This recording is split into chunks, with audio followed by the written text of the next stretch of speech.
అసలు క్రూషే ప్రాజెక్ట్స్‌లో ఇలాంటి టెక్స్చర్స్ ఎలా క్రియేట్ చేస్తారు? అండ్ ఆల్సో నేనిక్కడ చూపిస్తున్న 2 స్క్వేర్స్‌లో కూడా సింగిల్ క్రూషేనే యూజ్ చేశాను. కానీ కింద స్క్వేర్ అండ్ పైన స్క్వేర్‌కి టెక్స్చర్ అనేది చాలా డిఫరెన్స్ ఉంది. సో, ఇలా చేయాలి అంటే మనకి ఫస్ట్ రావాల్సింది textured stitches. So, hello cuties, welcome to learning textured stitches with me Naati Alaikya. ఇప్పటివరకు అయితే ట్రెడిషనల్ మెథడ్ అంటే జనరల్‌గా స్టిచెస్ వేయడం చూసేసాము. And those are very basic in క్రోషేయింగ్.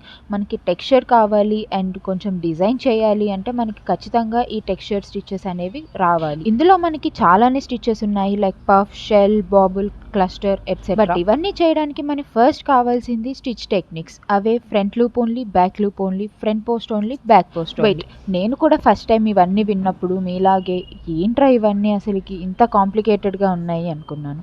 కానీ once we get into that చాలా ఈజీగా అయిపోతుంది. And from our next video we will be starting back loop only and then we will be going forward to all the techniques. Once we master this we will jump into texture stitches. మీరు కూడా advanced crocheting నేర్చుకోవాలి అంటే ఖచ్చితంగా మన page follow చేసేయండి. Okay, bye cuties.